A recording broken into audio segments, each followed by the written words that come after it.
cette troisième partie sur les sélecteurs. Alors là, on va aborder des choses un peu plus fines et un peu plus compliquées au début à comprendre. Et donc, il faudra sans doute tester et refaire un peu les manipulations que je fais là pour que vous compreniez bien. Alors, j'ai repris le code HTML, hein, j'ai juste rajouté à la fin ces lignes-là qui sont des liens. Alors bien sûr ici il faudrait mettre normalement le lien www. Etc. J'ai laissé les références vides. Un lien est identifié en HTML avec A.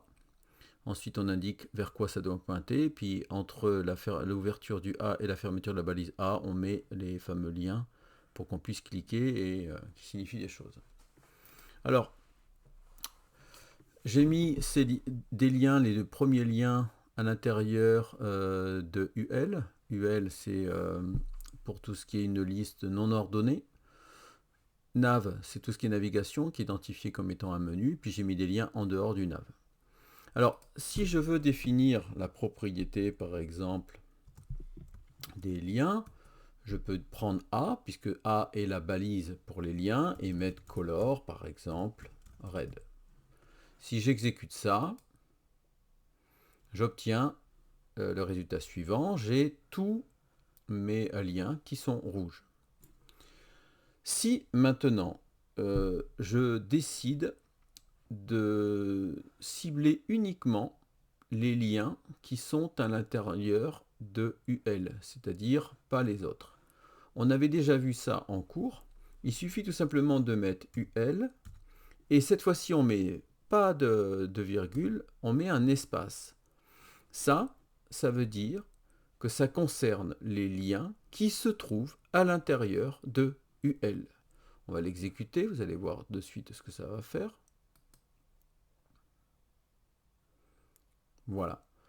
Donc on voit bien qu'on a le lien 1, le lien 2, le lien 3 qui sont rouges, c'est-à-dire ici lien 1, lien 2, lien 3, parce que effectivement ce sont ceux qui se trouvent à l'intérieur de UL.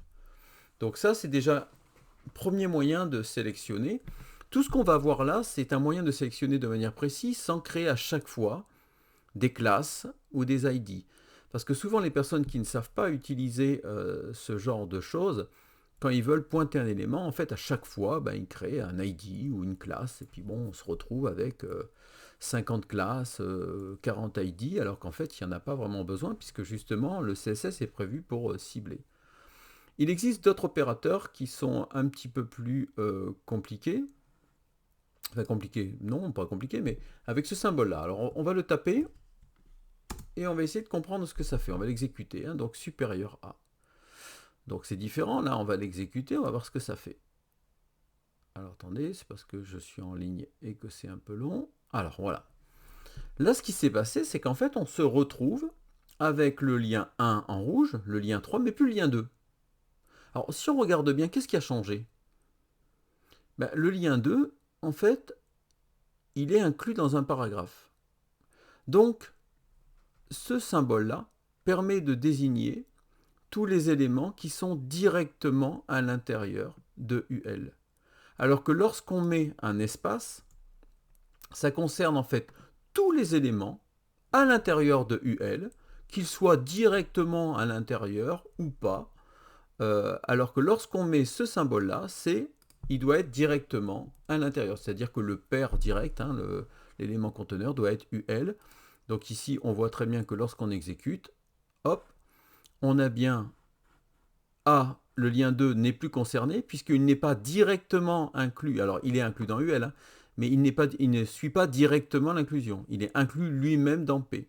Du coup, il n'est plus concerné par ça. Ensuite, vous avez encore une autre balise qui est plus. Alors là, on va regarder ce que ça donne, toujours pareil. On le tape, on exécute, on va voir un petit peu. Ah, là, ce qui se passe, c'est qu'il n'y a plus rien de rouge, sauf le lien 4. Alors, en étant un peu perspicace, vous avez compris que du coup, ce plus indique qu'on sélectionne uniquement le lien qui suit une balise UL. Donc ici, on n'a que ce UL-là. Donc, le seul lien qui suit directement, c'est celui-ci. Alors évidemment, si on rajoutait un autre UL et qu'on mettait à nouveau un lien, il serait concerné par celui-là. On peut le faire si vous voulez. On va faire un petit UL comme ça. On va mettre, je ne sais pas moi, un paragraphe. Coucou. Alors on va tout mettre sur une ligne parce que j'ai peur que vous voyez plus. Voilà. Et je vais mettre à nouveau un lien que je vais appeler lien lien 4 bis. Voilà, je vais l'exécuter. Toujours pareil. Voilà. Ça fonctionne également. Alors, je ne sais pas si vous le voyez, mais voilà. Ça fonctionne également puisque lui aussi suit directement une balise UL. D'accord? Donc là, c'est toutes les balises UL. On pourrait après encore augmenter la complexité en rajoutant une classe ou un identifiant pour dire que c'est uniquement cette balise UL. Bon, je vais revenir à notre programme du départ, c'est déjà pas mal, je trouve.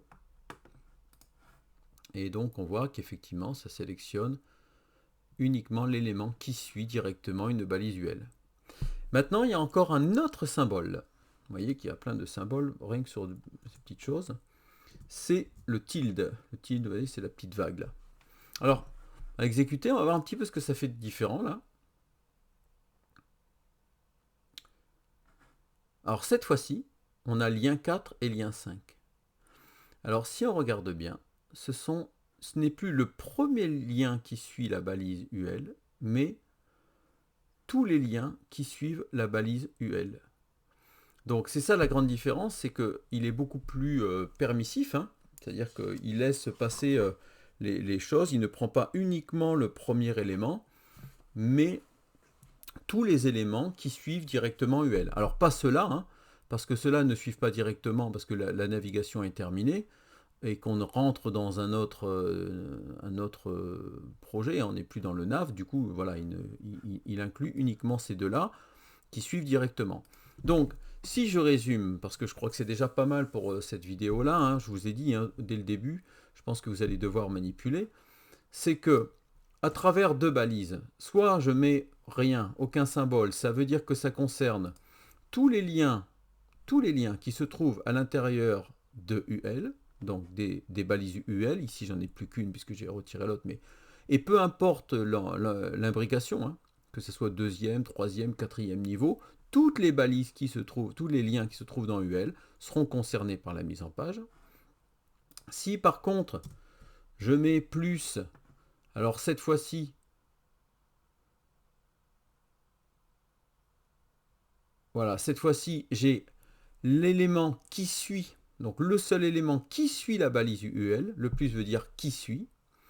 Si maintenant je rajoute cet élément, cette fois-ci ça veut dire uniquement les balises qui sont imbriquées directement dans UL, pas de deuxième niveau mais de premier niveau, c'est-à-dire celle-ci et celle-ci. Et si enfin je mets le tilde, dans ce cas-là, ça veut dire l'ensemble des liens qui suivent directement UL. Donc l'ensemble des liens qui suivent directement UL. Bien sûr, si j'avais mis un autre lien ici, hein, bis, il aurait été concerné par cette mise en forme. Voilà. Donc je pense que c'est déjà pas mal d'essayer de revoir ces notions-là. Hein. On a vu 4 symboles. Donc au final, et puis alors n'oublions pas la virgule qui serait encore autre chose. Hein. La virgule, on l'a déjà vu, là, ça veut rien, c'est plus du tout la même chose. Ça veut dire que le color red concerne toutes les balises UL et toutes les balises A, c'est-à-dire les liens. Donc c'est complètement différent. Donc vous voyez que le petit symbole et les petits signes ici ont des conséquences complètement différentes. Et ça permet donc d'éviter de créer inutilement des classes et des ID. Je ne dis pas qu'il ne faut pas créer de classe ou d'ID, si ça existe, c'est pas pour rien. Mais si on peut utiliser ces sélecteurs-là, ce n'est pas la peine de créer des ID ou des classes inutilement, alors qu'il existe déjà des sélecteurs prévus dans le CSS. Je vous remercie pour votre écoute et je vous conseille vivement retester ce que je viens de faire. Alors dans un sandboxing comme je l'ai fait, c'est le plus simple, hein, vous perdrez moins de temps à enregistrer, regarder. Et faites bien des tests, mettez à l'intérieur, retirez. Vous verrez que au bout d'un moment, vous allez arriver à manipuler ce genre de choses. Je vous remercie pour votre attention et rendez-vous à la vidéo suivante.